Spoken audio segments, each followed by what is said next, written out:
So everybody, a round of applause for Claudia Gray.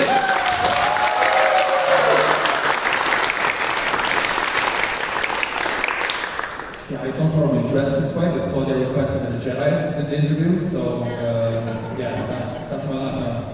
Okay, so Claudia, it's great to see you here. Just a quick warm-up question. How are you liking Poland and Copernicon so far? Is it on? Oh God. Okay, I'm loving it. It is a beautiful town. Everybody has been tremendously welcoming. It's my first time in Poland at all, and it's awesome so far. Great to hear. Okay, so we had some Q&A session yesterday, so we know answers to some of our questions, I guess. But today I have some new questions that I would actually personally like to ask, because it's really interesting about the work as an author. How did you get into writing generally? So is that the only job you ever did, or? I always loved books and I loved stories, and I always knew that I would love to be a writer. But when you're a young person and you say, I would like to be a writer, you know, it wasn't that my parents were discouraging, but nobody ever goes, that is a great idea. You will definitely be financially solvent, and you will not be living in our garage when you're 60. You know, nobody says that. And it just I never believed that was possible. It was a dream like, you know, going to the moon or something. So I did what the most desperate people do. I went to law school. Very, very dark path. I did that for a few years. I then said, well, I'm not in enough debt. I will go to journalism school. Went to journalism and graduated with a degree, like a specialty in magazines in, this is dating the year 2001, which you will remember, at least in the US, is the year that magazines began to die. But still, I worked in magazines for a while, and then I actually worked in legal journalism. And then I went and did marketing for a large law firm, which is just as glamorous and exciting as you always imagined that it would be. But that job actually was great because every other job I'd ever had required some of your creative energy during the day. So when you came home, you retired. The legal marketing job, zero creative energy. They wanted a certain thing done a certain way. So when I came home, I could work, and I sold my first books, my first 2 series actually, while I was still employed there. I quit that job in 2009. I've been able to be a full-time writer ever since. If I ever do have to go back to an office, y'all, I'm so screwed. I'm so out of date on the software and everything else, but you know, I quit my day job when I knew I could support myself for 2 years on my writing. I had enough for 2 years. And I've really never known much more than 2 years, but it keeps on being another 2, so I'll take it. Cool. And like a follow-up question, how did you become a Star Wars writer, right? Because that is a mystery to me. Did they call you and said, "We like your style, could you come write?" Or did you knock on the door and say, "Hey, let me write the Star Wars stuff"? Well, I have to begin, I actually sort of left out the first answer, like how I began writing creatively, and that was fan fiction.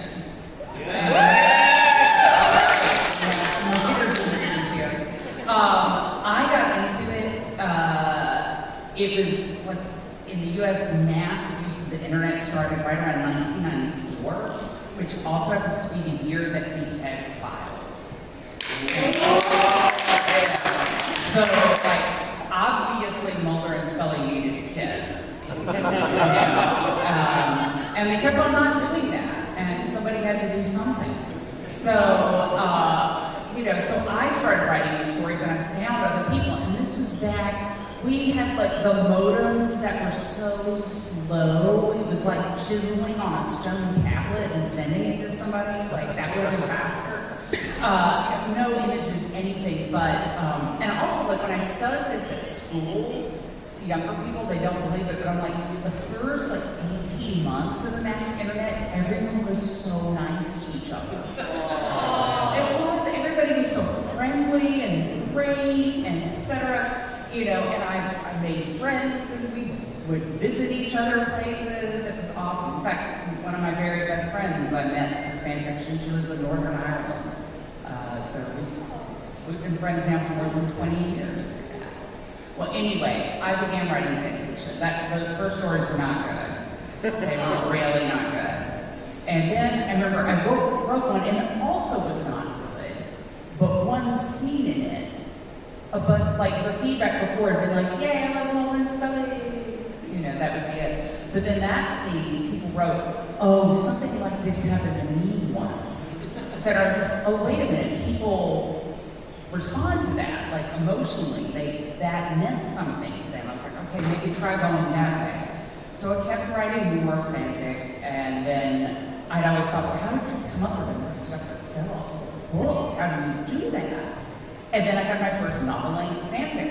I knew it was novel-length, and I wrote it, and it had a beginning and a middle and an end and subplots and all of this, and I started to go, okay, I think I see about this. And so eventually I finally did write some of my own work, started with the Evernight series, came up right as we had the huge swell in young adult literature. And so I wrote a bunch of those stories, and then an editor I knew happened, like she began working in Star Wars, and a couple of years after that, that's when I got the heads up. And part of that is because she had read my young adult books and she knew how I wrote, and part of it's because she knew that I worked fast, which matters with Star Wars. But the main reason she knew me is because I met her on Alt TV X-Files Creative in 1995 through Family. So, yeah. They love it when I tell this story at schools because I'm like, the moral of the story is that you should goof off on the internet. It worked for me, kids. You know, the teachers are like. Okay, so I want to jump straight into Star Wars, like you wrote, I mean, you have a dog, right? You have more, probably, yeah, dogs. Wait, what? Dogs. You like dogs? I love dogs. Yeah. I learned my word Swansky. Let's say it all the dogs. Did I say it right? Yeah, Swansky. Swansky, no, that's something else. Swansky, little dogs. And you also wrote a dog in Star Wars, the Charm, right? Ember, the Charm. I've written Ember, but I think it was Kevin Scott who created Ember. And I actually told him with The Fallen Star, I said, I have to be careful to write just a little bit of Ember because otherwise the book's just going to turn into Ember, the High Republic. You know, it'll just be the Charhound. That'll be it. Yeah, so who knows, maybe it'll happen, but yeah, I love them.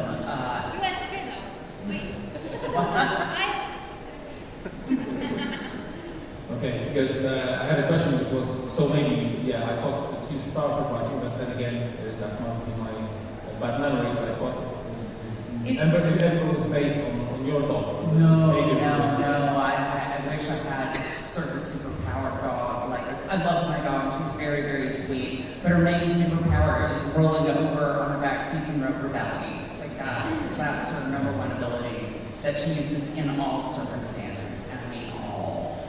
So that works. But it's interesting because like the High Republic, each of us has come up with some characters, but we all use each other's characters. So it flows back and forth, and there are a handful that sometimes we're like, was that Justina's? Was that Daniel's? Like a handful of them we kind of forget, but pretty sure that the Charhound was Kevin.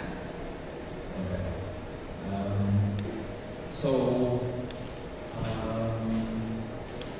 There's a question from one of our readers that we had a competition to find a question. We actually found it very interesting. We also want to know the answer to this question.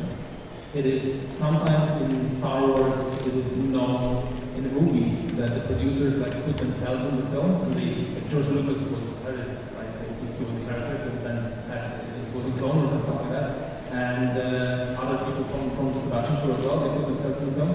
And the question is, have you put yourself anywhere in your books, or a version of yourself, right? Never literally. Mostly because Star Wars books, there's not much place for, the lady who sits around in front of a computer screen eating snack food all day. It's not a big character trope. There are things that you slip in, like almost everybody I know has gotten their name twisted up to be a planet or an alien or something like that. My brother wound up being a hammerhead and a Thorian, because that was the action figure that we fought over the most when we were little. We were both of the age, I think when Star Wars came out, I was 7 and he was 5, so you can only imagine, how much it worked our brains. All those toys when they came out for the first time, Anyway, sorry, I'm just getting around right there. But, my husband has been both a planet and a Jedi Master.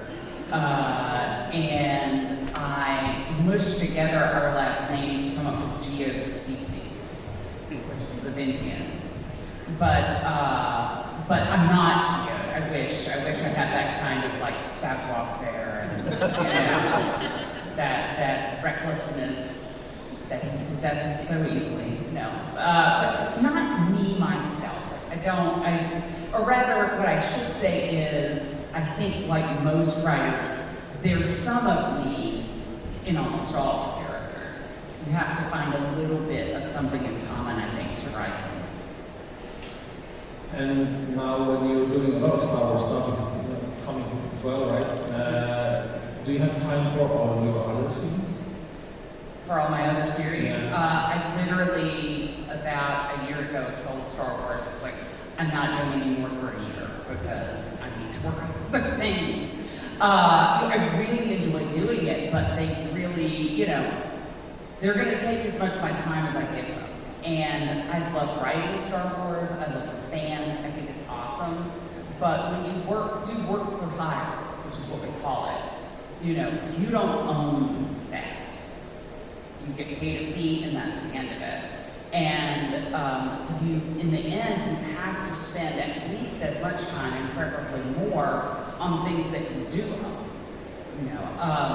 I've been doing a Jane Austen themed murder mystery. Obviously, I do not own Jane Austen, but my story and the original characters that I've put into it that I get to have, and my young adult books, there's been that too. So you have to. It can be a trek because. I love writing Star Wars. This is really great. And when you write your own stuff, it's much, much harder to have a scenario where people are like, come to our country. A bunch of people are going to show up with your books, get them signed. With Star Wars, that happens all the time. And it can be really easy to be like, oh, well, this is more fun. And then forget about the long term. For the long term, you have to work on your own stuff. So I think I've got the High Republic in particular has been very time consuming because you have to read everybody else's books and not just once. Like you read the first outline, the second outline, the first draft, the second draft, the third draft, etc. So when you add that into the mix, it requires a lot. So, but after I took that year off, I've come back now to do a book or two. And hopefully the balance is going to be better going forward. Sorry, that was a really long answer. Thank you. So, you did write some space fantasy, which is Star Wars. You did some, criminal mystery novels, right? So, what's your favorite genre to write for? It really depends. There are things that I love about all of or else I wouldn't write it. But, there are different benefits and trip-ups with everything. I've loved writing the murder mystery series. I think I really got the hang of plotting from the outset on the third one, which isn't even out yet. The first two, it worked out, but there was a whole lot of where is that? Where is that thing? It wasn't a knife. It's like, where is the knife? I don't know who has the knife. And sometimes you go flipping through, you can't find the knife. But then by the third one, I was like, oh, okay, I think I see it now. Side note, I always knew Agatha Christie was a genius, but once you try to write a mystery and then you go back and read it, you're like, oh, she's even better. She's great at this. So now that I have that figured out, that's awesome. And it's fun to try to do something else. You know, when you're a writer, how many people here either are writers or aspiring writers? We got a few, okay, all right. All right. But before I've written many books, I thought, like, eventually you learn how to write a book. And there is no such thing. You have to learn how to write each book. Each one presents its own challenges to you. But the way I think of it is, it's like you work on it, and you have so many tools in your toolbox, and there's always one or two you don't have. And so you learn the skills for it, and now you have those tools in the toolbox, and you keep moving on, and you get to work on them differently as you go. So that's fun. I had a lot of fun with my dimension hopping series, the Firebird series, which did come out over here. That was tremendous. And that got to be a little bit more romance focused, which I like to write a lot. I am a defender of romance as a genre. Both because a whole lot of us really like it, and I think it kind of got a little bit of a bad rap in Star Wars from Attack of the Clones, which was not the greatest romance in Star Wars. But the same people were like, oh, I hated it, I don't want any romance in Star Wars. You go, you like Han and Leia? And they're like, oh, yeah. Han and Leia wasn't a typical romance, right? Cheesy lines in Attack of the Clones, the sand doesn't get anywhere. The sand. Although I love all the memes that were like, yeah, there's a reason Vader didn't go down on Sarah. Sand. He was just like, no, not down. Yeah, and Obi-Wan built the Anakin-proof house. It was on a high ground and surrounded by sand. Exactly. But I mean, Obi-Wan was like, okay, the best way to protect this child is to put him on a planet made of sand. Just gonna do that and never go down there and say, Obi-Wan was a genius. Well, as it turned out, he was wrong, but it's okay. It's hard to know. But no, I like writing a lot of different things. There are other things that I would enjoy taking on in the future. I mean, it's a little bit, honestly, of a problem because as a writer, they tell you you should be known for certain kinds of books, and therefore readers know to find you. And the joke that I told my agent was that my brand is, oh God, what's she done now? And my agent did not laugh. So I should probably bring it in, but at this point, I'm just writing what I really love. So anything I've written, yeah, I'm into it. So what's your favorite book that you've written? Do you have a favorite? There's not just one. I mean, there are different things that you liked best about certain elements, I guess. You know, like the idea that came fastest to me, that went straight from first little thought to I have to write this right now, was 1,000 Pieces of You, the first hardcover book. Lost Stars was great. That was the first Star Wars that I did, and a lot of people were like, oh, were you intimidated? And I wasn't, because even though I was somebody who had always read Star Wars books, I did not understand how many people read them. I didn't get it. So I was just writing like, oh, you know, like there's no more, like I was just writing for myself, and it was really fun and carefree. You know, one of my favorite characters I've ever written was an artificial life form called Abel in the Constellation trilogy that hasn't come out here, but he was great to write. And I really love doing the Austen murder mysteries, one because I'm a big Austen fan, and two, because you know, when you're a nerdy little kid, as I'm guessing a whole lot of us were, you may or may not have spent a lot of time in school bent over old books, you know, and reading them a whole lot. And so people are like, oh, is it hard to do the Jane Austen voice? And I'm like, in some ways it's easier, because I spent too much time with those old books, and that comes very naturally to me. So I would say actually the third one of those, the mystery that isn't out yet, that is also one of my favorites. I can't say more about it, but it involves a lot of Jane Austen characters. Like I said, I felt like I finally had the idea with the mysteries. I was very happy about it. And as I was telling some of you earlier, usually when I hand in a draft, I'm just like, oh, I hope it's not terrible. Oh, what did I do? You know, I second guess myself. And this one I was like, I think it's good. you know. And you can't not love a book that makes you feel that way. So yeah, no one answer, and I can keep talking about all of them, but I saw on your Instagram, I think I saw some info about the Haunted Mansion. Is that also a Disney project? it is a Disney project that just came out in the US. It's young adult, but young adult really young, like just coming up to readers, you know, taking on full-size books. And somehow, even though I've lived in the city of New Orleans, Louisiana, off and on for about 20 years, I'd never written a book set there.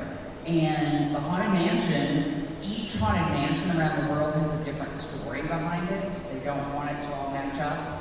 But the one at Disneyland is canonically in New Orleans. So I got to write a story that was actually set in my town and give it some real local color, and it's a setting with a lot of hauntings. I mean, as it says in the book, and this is true, I'm not making this up, in New Orleans you go by and they'll have a for sale sign, and sometimes there's an extra thing that says, not haunted. And sometimes there's an extra thing that says, haunted. And so, you know, they've told you, so you know going in. So it's like, of course you have to be able to tell the story. And it's great to get to tell it a little bit authentically. Like one of the children's books, they showed me some of the other books about Haunted Mansion, and one of the little kids' books said that Haunted Mansion was in a hilly area of New Orleans. If you remember Hurricane Katrina, you'll remember that New Orleans is shaped like a soup bowl. There's not a hill. There's no hills, not one. So I was like, no, we're not gonna have a hilly area of town. We're going to actually have it. You know, she rides, we have a streetcar that's kind of famous that goes around. She eats the kind of stuff that we actually eat. She goes to a big festival for cocoa sandwiches and zydeco music, etc. It was fun to be able to actually tell a New Orleans story. And a ghost story, obviously, though. One more general writing question. What is your favorite setup to write? Do you just do it at your desk, or do you like write next to a fireplace, you know, or on a MacBook in a Starbucks, or in a writer's view, or what's your favorite setup? Where do you work? What's the best working environment for you? I always joke, like, right in the first writing, you know, it's like I have my candle and my music, and I put up my string lights, you know, and everything is perfect. And at this point in my career, I'm like, I can write on a bus, in a hotel lobby, wherever it happens. But my favorite, I actually love my home office. I got to kind of redo it right at the beginning of lockdown, and I love it now. I have a treadmill desk, so I can work walking. The trick is you have to go slow. It's still better than sitting, or standing, or I can sit at a desk. But I also have a couch. I can sit on that or lie down on that. And probably my favorite thing is lying down on it because it has a really broad back, this couch, and it goes up to a window. So my little dog, gets up there and sits on the back of the couch, you know, keeps me company and looks outside, you know, to see who walks by or other cars. If it's other dogs, you know, they're not supposed to exist, so she gets very angry. But that is my favorite, is hanging out in there with my dog and chilling out. Sounds great. Yeah. I noticed that you put the word star in your book title stuff. Lost Star, and you know. Hold on, Stargazer. Yeah. Defy the Stars. I feel like I'm leaving one out somewhere. Fallen Star. The Fallen Star, Lost Stars. You know, but the Fallen Star was like, please can it not have star in it? And of course, all of the Star Wars ones are Star Wars, etc. So I was like, please can it not be that? And they were like, no, that's it. So you get some say in your own titles. With Star Wars, they've taken my suggestions a couple of times, but they've also not done that a couple of times. So after this, though, I've really got to put my foot down. There's way too many stars. Okay, so for us Star Wars nerds, it's a great time. We get all the series on Disney Plus right now. So, Yeah. Are you watching Ahsoka with us right now? I've been watching Ahsoka. I haven't seen the last 2 episodes because of travel. Right, so after I had this to time, get we'll here just before. go and launch Disney Plus on the screen somewhere. We'll just watch it too. There's stuff going on. But I'll watch with my husband. We sort of have a deal that we watch it together. The first 2 episodes, honestly, it was kind of shaky on, and then I thought it got better. So I'm really interested to see what the last 2 are like. I will say that ever since Rome, I've been a big fan of Ray Stevenson, who we tragically lost before Ahsoka came on, and seeing him in the show like that just makes me want to cry because, oh my God, the presence he's bringing to that, I think he's tremendous. So that's a really big loss. Very much enjoyed the first 2 seasons of The Mandalorian. I love. 3rd season, I was kind of like, this is interesting, but it's kind of about a different Mandalorian now, which, it's fine, I guess. But what else? Also, at one point, I was like, why are the Mandalorians staying by the water where the things come and eat them all the time? It never occurs to them, maybe we should move inland. Yeah, guy got ate here yesterday. Let's go stand out there again today. Let's see what else. Obi-Wan Kenobi. I kind of thought that got a bad rap. A lot of people were really angry about that. Angry people on the internet. And I did think it was a little wonky plotting, but I loved the character work, and I loved Leia, and that really made me feel invested in it. And then, of course, you got to see Qui-Gon again at the end, so it's like, now it's perfect. And then there is Andor, for which I will be founding a church.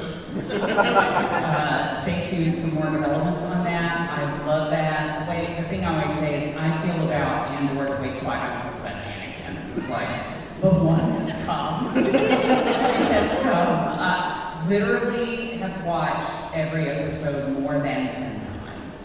Whoa. And the great thing is, though, you keep finding things in it. Not just stuff you make up or you think, well, maybe that could be that. Stuff that is definitely in there. Has everybody here seen Andor?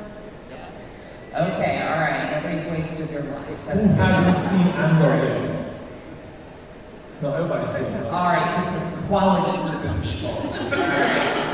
All right. Let's see, this is mildly spoilery. But just in terms of little subtle things, they don't come out and tell you that Chamberlains have their marriages arranged as teenagers. It just comes out finally at that party when Parrot and Mon Mothma are speaking to somebody. And at the moment you realize that that's what happened, they switch to a long shot. And in the foreground later walks by. That's not an accident. That is foreshadowing. But you don't have any idea that that's where that's going at that moment. It's such a small moment. They put it in there. Or at the beginning of the Narkina 5, not Narkina 5, excuse me, the Alhani heist. They're getting ready that morning, and Mimic is like, I don't understand, my faith should sustain me, but I can't sleep. You believe in nothing, and you sleep like a stone. Because Andor is still in this just for himself. At the end of Narkina 5, he's been like, we have to rise up, it has to be today, we'll never have another chance. And they're like, okay, we're gonna talk about this in the morning. The next shot, that's the morning, you see Cassian's lying there, and he can't sleep. He hasn't noticed it because now he cares about somebody besides himself.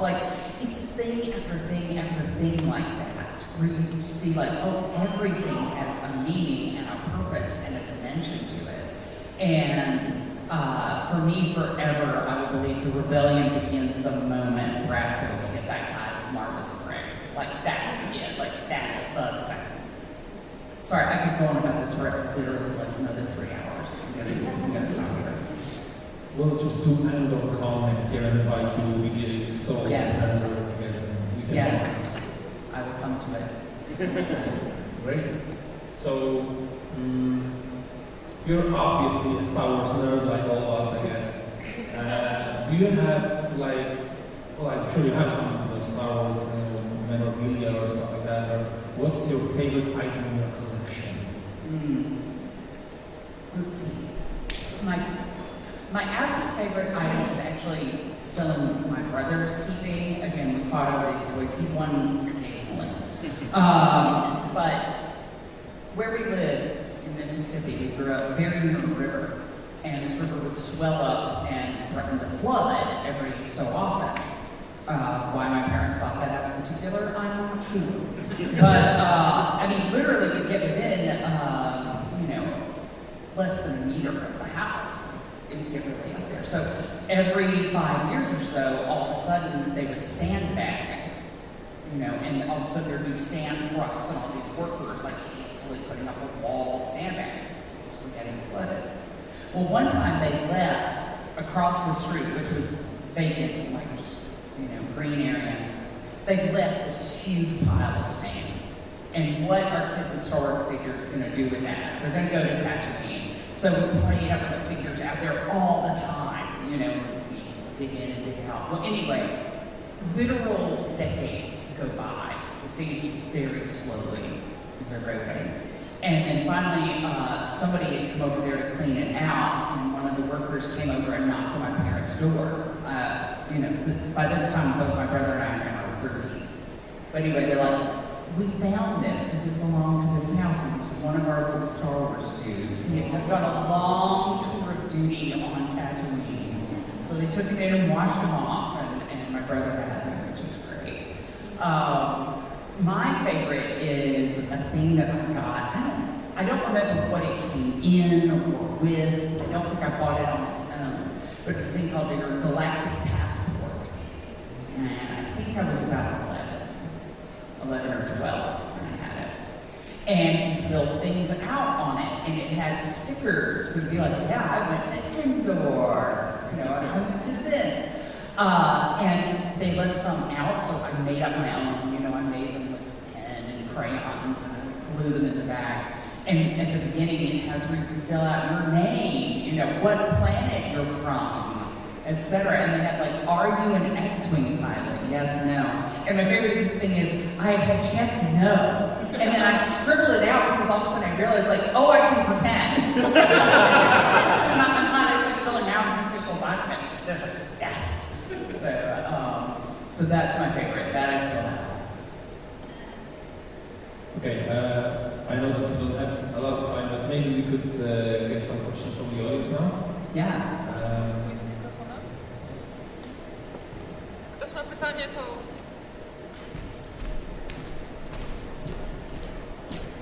Let's start from the first row, and if somebody from the back has a question, come over to the first row, please. It's gonna be easier. When am I going to get Lost Stars 2?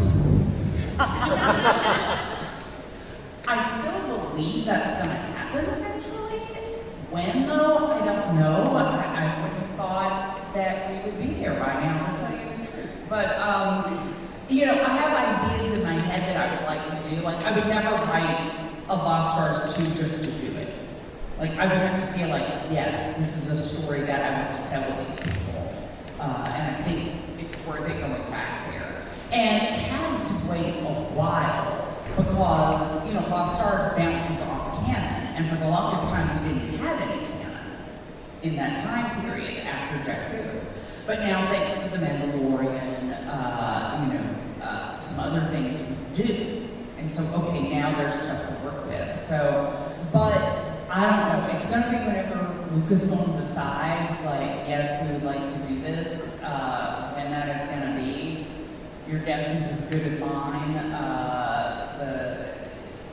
We'll find out, but keep on asking for it. They do know that people ask. I would like to ask you about the Star Wars Master and Apprentice book. The Star Wars Master and Apprentice. Oh, Master and Apprentice. Okay. Excuse me. I'm a very big fan of the tension you wrote between Qui-Gon and Obi-Wan, and I was wondering how do you prepare write stuff like that? It's very emotional on like both sides. Like Qui-Gon wanted to have Padawan and all the doubts that Obi-Wan had, and general, how do you accomplish such thing in your books? Yeah, I mean, it's always been a thing since we learned about Padawans when Phantom Menace came out. You know, it's always been a thing for me that, like, there have to be times when that relationship is seriously bumpy because it involves adolescence. You know, there's no way that you know, take on authority over somebody from ages, 12 to 20, and there's never any tension. Of course there's going to be. And the way that I put it when I was sort of setting up the book was that this is the moment, Master and Apprentice, that it's the moment where Obi-Wan stops being a kid that Qui-Gon is teaching and becomes a peer that he is mentoring, And it's a rough transition to make. Qui-Gon isn't quite ready to be challenged in that way, and Obi-Wan has maybe not yet learned the best way to challenge, but this is how they start figuring it out. In some ways, coming up with Master and Apprentice, that plot, that was one of the hardest things I've had with the Star Wars book, not fundamentally because of that, but because I've been wanting to write Qui-Gon for forever. I started campaigning for it, like, right after Lost Stars. I'm like, what else would you like to do? I was like, Qui-Gon! And they're like, really? I was like, yes. So then I finally get the assignment to do it, and I realized, well, now I want to write like a 5-volume biography of Qui-Gon Jinn, all the things he ever did ever. And they're like, that is not on the publishing schedule. Please pick one story. So the big question finally, and it took a while to be like, what is the story? What do I say? And then finally I realized the main thing you have to know about Qui-Gon Jinn that we didn't yet know is, why does he believe in those prophecies when nobody else does? Because nobody else does, even Yoda does. But if he doesn't believe that strongly, the whole story never happens. So it's like, okay, let's get into that. That's what we have to understand. And that was fun because that let me have the play on the double meaning of Master and Apprentice, because it's also give the flashbacks to Qui-Gon as the apprentice and Dooku as the master, because Dooku is, even when he was still in really good with the Jedi Order, he was an iconoclast. He was not somebody who did what everybody else said do. He kind of followed his own path. Okay. And so I thought, okay, he would raise another Jedi who would ask a lot of questions and not necessarily do everything the way the council thinks you should do it. And if you're doing that, because maybe the Jedi Order has become a little bit too rule-bound by the time of the prequels, but still those rules are there for good reasons, and not getting too deep into the dark side being one of these reasons. So him pursuing the visions and the arcane knowledge and everything, I thought that I believe that Dooku would do this, and therefore I can believe that it's something that Qui-Gon knew about, but has not really touched in a long time, and then I get to set into motion some events where he does have to face that, whereas Obi-Wan is like, you did not have a vision of the future, you don't believe. So yeah, it was really fun to write that. You just prepare for it. It's kind of hard because you love both characters. When you love both characters, it's really hard to do the conflict. It tears at you. But in the end, nothing proves the strength of a bond like seeing the challenge and seeing people come together afterward anyway. That's what proves the depth of the friendship and the relationship between the two of them. So, when I was writing about them really being at odds, I just remembered, this is the foundation, really, of them as equal Jedi Knights. Did that answer your question? I never know. Okay, I think it's the last question because we're already out of time, but let's just have one last question. Okay, I wanted to say I'm so impressed with your work in Master and Apprentice and your creation of Qui-Gon Jinn character in that book. I wanted to ask, if you prefer to write about made-up characters by yourself, like Lost Stars, or characters that are already established in the universe, like Qui-Gon, Obi-Wan, and do you think if Qui-Gon would have lived, he would have had enough connection, enough bond with Anakin that he wouldn't go to the dark side, because that bond with him would have been stronger than with Palpatine. And the last question: what was your inspiration for Ralph Everett's character? Because that's your creation, right? Or Yeah. Kevin Scott? Yeah. Okay. Thank Yeah. you. He's mine, although Kevin Scott was writing Dooku Jedi Lost at the same time that I was doing Master and Apprentice, so we worked together, and he put Rail Avros in the audio play, and I was like, how dare you write a Rail dialogue? Let's see, okay. There isn't a single one that I prefer. I've really had a lot of fun writing my own original Star Wars characters, but of course I love writing Leia. Of course I love writing Qui-Gon. Basically, my thing is like, don't make me choose. I want to be able to do both all the time. And I mean, I've even said the next Star Wars book I'm doing is another High Republic book, but I've said like, I want to write other things too. Like, I don't want to give up the rest of the galaxy. I want to write about these other characters again. So hopefully that also will happen. Let's see. Hold on, Rail Avros, there's something about Master and Apprentice. What was the middle question? I forgot.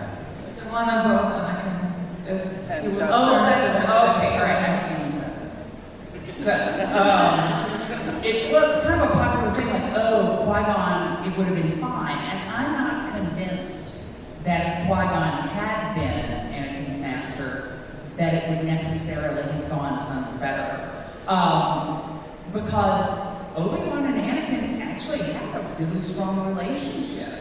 It began kind of, in the worst possible way.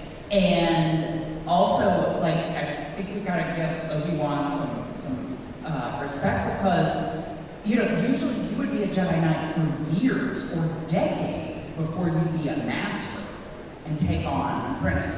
He did not get to be a knight one day. He goes straight from being a Padawan to having a Padawan. And he's just lost his master, which, no attachments, whatever. Of course you're incredibly emotionally attached to your master. So it begins under these bad circumstances, but he and Anakin are close. They do get along. They do trust each other, They don't always agree, but throughout both the movies and the Clone Wars, for the most part, you see them working together really well and really coming through for each other in a lot of ways. And I also think it's worth noting, like, how long did Palpatine work on Anakin? I mean, literally something like almost 20 years. It took that much for Palpatine to win Anakin over. If it hadn't been for that, for having one of the worst Sith in all the history of the Sith, actively working on somebody for decades, Obi-Wan would have successfully gotten this kid who was supposed to be way too old and made him an incredible Jedi. Like, he came that close to winning. So, winning maybe isn't the word, but, I don't know that Qui-Gon could have done better than that, because I think Obi-Wan did really well. The big question is whether Qui-Gon would have realized something about Palpatine that others did not. But I don't know about that. Maybe he would have, but I mean, even Yoda was like, Palpatine? And you want to be like, come on, Yoda. But, I think Obi-Wan did really well to get somebody that close, through 20 years of malevolence, and especially a kid that everybody else in the Jedi Order, other than his master, had said can't be trained. So I don't think that Qui-Gon would have fixed it, probably. I love Qui-Gon, but I feel like Obi-Wan did great. There's a really weird tendency to be like, oh, you failed. And I think it's less that he failed and more that Palpatine, after a really long time of trying very hard, succeeded. I mean, he succeeded in overthrowing the whole galaxy. Obi-Wan was not the only guy who could not stand up to him, you know? All right, that was a really long answer. Thank you very much, Claudia. From all your answers yesterday and today, I kind of conclude you are very insightful. You see things others don't. I guess I didn't see some things in the movies and everything else in the characters you see. So your preference to write a bit of everything seems like a perfect match for you. And that's fantastic that you're doing Star Wars and making us all happy and excited about Star Wars. So thank you very much. Everybody